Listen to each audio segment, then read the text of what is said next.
Now in this case I've got a freshly installed version of WordPress. So if you have just installed WordPress and then installed Divi, there's a little bit of sort of cleaning up to do before we actually start using Divi.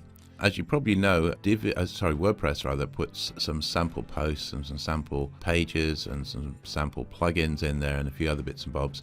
So what we'll do is we'll just go and tidy everything up. So we'll go to where it says posts. There's my sample post. I'll go and trash that. I'll go to where it says pages. I've got two things here. I've got privacy policy and a sample page. I'll go and trash both of those. Very importantly, if this is a brand new installation, if you go to settings reading, now once you've gone to settings reading, it's very important you make sure that this thing is clicked where it says search engine visibility. By default it's not clicked, so make sure that is clicked.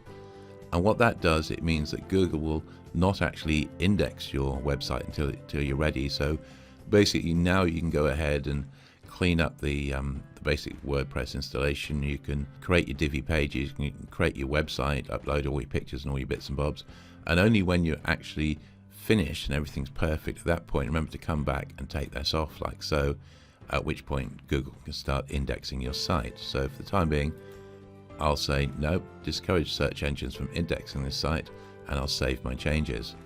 There are one or two other things you might want to do at this stage. If you go and click on where it says permalinks down here, I would suggest you change that from this one to this one. Right, so that's pretty much it. As I say, you just want to sort of tidy up the basic installation.